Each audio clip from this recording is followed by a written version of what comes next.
सुरेश धस यांनी नितीन बिक्कड यांच्यावरती आरोप नेमके काय केले होते ते सुद्धा पाहूया। पुढा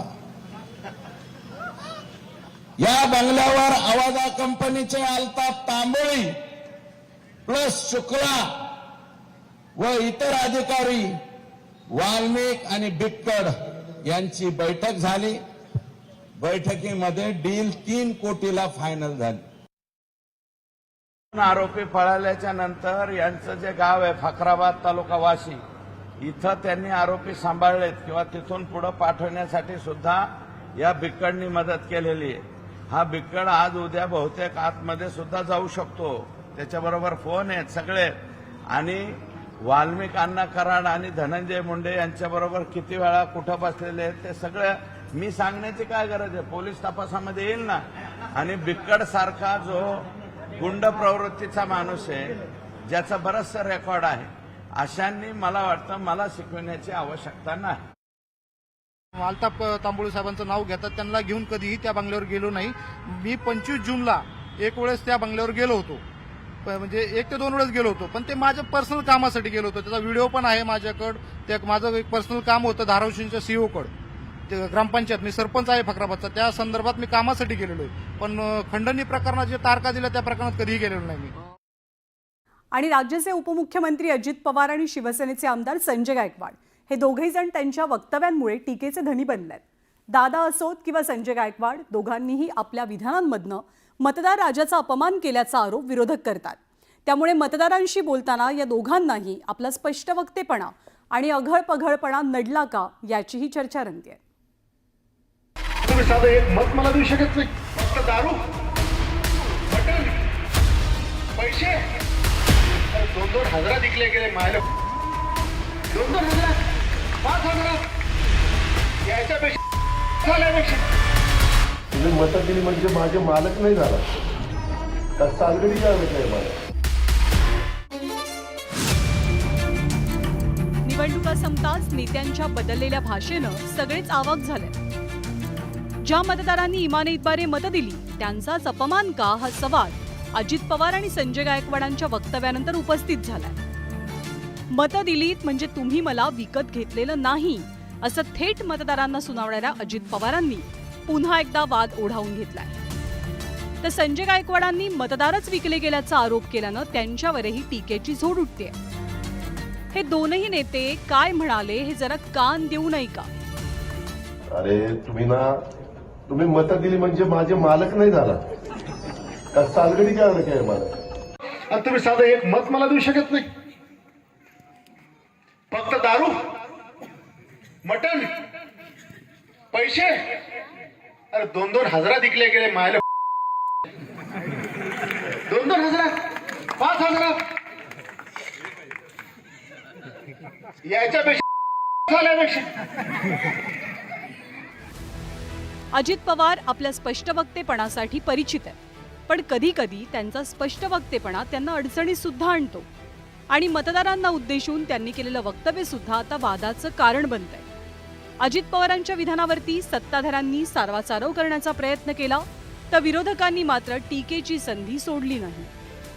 लोकशाहीमध्ये मतदार हा मालकच आहे, राजाच आहे, आणि तो आपला प्रतिनिधी निवडतो म्हणजे जनतेच्या सेवेसाठी विकासासाठी निवडला जातो। अशा वेळेस आपण 5 वर्षासाठी त्याचे सालगडीच आहोत हे समजण्याची आवश्यकता आहे। जनता ये सर्वोपरि है, जनता ही हमारी मालक है, वही हमारा डिसाइड करती है। हम लोगों की सरकार जनता ने लाई है और जनता जो बोलेंगी, हमने जो जनता को आश्वासन दिए वो पूरे करेंगे। मतों का कर्जा हमने लिया है, मतदान जो भी जनता ने दिया है, लेकिन कर्जा हमने लिया है वोटों का। ये कर्जा पूरा काम करके हमारा संकल्प पूरा करके हमको आगे जाना है। यही भाषा उनकी भाषा रही है और ये भाषा हम सुनते आ रहे हैं। वो जो सालगड़ी है ना, सालगड़ी जो शब्द उसका इस्तेमाल किया है उसका अर्थ समझ लो। सारे लोग जो है मतदाता है, इस राज्य के मालिक है, इस देश के मालिक है। बाबा साहब अम्बेडकर ने सबको इस देश के मालिक बनाया है, हमारी क्या बात होती है। विधानसभेतल्या कमी मताधिक्याची खंत व्यक्त करतानाच संजय गायकवाडांनी मतदारांना आरोपीच्या पिंजऱ्यात उभं केलं। संजय गायकवाडांच्या वक्तव्याविषयी त्यांच्या मित्रपक्षांनी बाजू सावरण्याचा प्रयत्न जरूर केला. खरं तर आम्ही निवडून आलेले प्रतिनिधी जे आहेत ते पब्लिक सर्वंट आहोत, जनसेवक आहोत आणि जनसेवकांनी जनतेच्या आणि मतदारांच्या समोर नतमस्तक होऊनच त्या ठिकाणी आपला कारभार केला पाहिजे. मैं फिर से इसके बारे में इतना ही कहूँगा कि जो हमारे उप मुख्यमंत्री और भूतपूर्व मुख्यमंत्री शिंदे साहब हैं, उनको चाहिए कि उनको थोड़ा ज़रा लगाम लगाए. अजित पवार असोत की संजय गायकवाड, मतदारांबद्दल बोलताना दोनही नेत्यांच्या वक्तव्यावरती नापसंतीची मोहोर उमटते.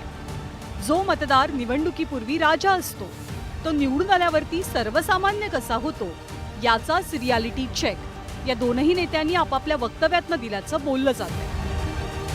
Bureau report, news 18 Lokmat. आणि माजी खासदार सुजय विखे पाटील वादामध्ये सापडलेत. शिर्डीत फुकट जेवणामुळे देशभरातले भिकारी तिकडे गोळा झाल्याचं वक्तव्य त्यांनी केलेलं. या विधानावरती मोठ्या प्रमाणात टीका झाली आणि हा साई भक्तांचा अपमान असल्याच्या प्रतिक्रिया व्यक्त केल्या गेल्या आणि या टीकेनंतर सुजय विखेंनी आपली बाजू सावरण्याचा प्रयत्न केला. अख्खा देश येऊन फुकट जेवतोय, भिकारी सगळे महाराष्ट्रात इथं गोळा झाले, हे योग्य नाही. याच वक्तव्यामुळे नगरचे माजी खासदार सुजय विखे पाटील वादाच्या भोवऱ्यात सापडले. अख्खा देश येऊन फुकट जेवतोय, भिकारी सगळे महाराष्ट्रात इथं गोळा झाले. कारण शिर्डीत देशभरातनं रोजच्या रोज हजारो भाविक दर्शनासाठी येतात. हेच भाविक सडळ हातानं साईंचरणी दान देतात. याच दानातनं शिर्डी संस्थानकडनं भाविकांना मोफत महाप्रसाद दिला जातो. पण त्याच जेवणासाठी भिकारी शिर्डीत गोळा झाल्याचा अजब तर्क लावत यातला पैसा शिक्षणासाठी वापरण्याचं वक्तव्य सुजय विखेंनी केलं. प्रसादालयामध्ये आपण मोफत जेवण देऊ राहिले, 25 रुपये केलं पाहिजे, खरंच बेड केलं पाहिजे. तो जो पैसा वाचेल तुम्ही आमच्या मुलांच्या भविष्यासाठी खर्च करा.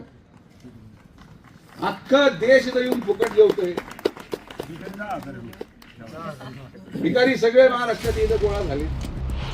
सुजय विखेंनी केलेल्या याच विधानावरनं विरोधकांनी त्यांच्यावर टीकेची झोड उठवली आहे. तर संजय राऊतांनी थेट पक्षांतराचा मुद्दा उपस्थित करत भाजपत गेलेल्यांवर निशाणा साधलाय. मला वाटतं विखे पाटलांच्या मुलाला निवडणूक हारल्यापासून दुर्बुद्धी सुचायला लागली. त्याला सुबुद्धी देव अशी साईबाबा चरणी प्रार्थना करतो आणि अशी सुबुद्धी द्या की असे वक्तव्य पुन्हा त्यांच्या मुखातून येऊ नये.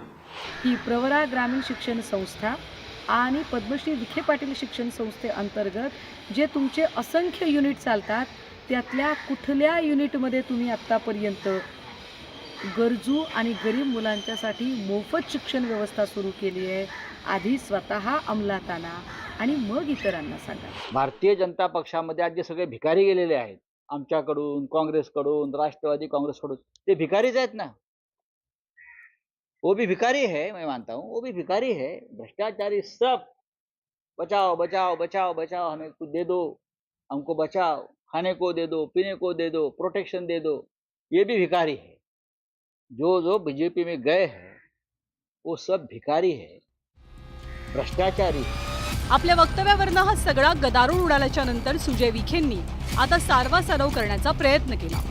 की जेवणाच्या अन्नाला मूल्य मिळावं हीच त्यामध्ये इच्छा आहे. मी स्वतः प्रसादालयामध्ये जेवताना पैसे भरून जेवणारा माणूस आहे आणि त्यामुळं मी याच्या होणारे फायदे तोटे या सगळ्या गोष्टींचा विचार करून माझं वक्तव्य केलं. यामध्ये कोणाचीही अवहेलना करण्याचा कुठलाही उद्देश नाही. शिर्डीत राज्यातूनच नाही तर देशभरातनं मोठ्या संख्येनं भाविक दाखल होतात.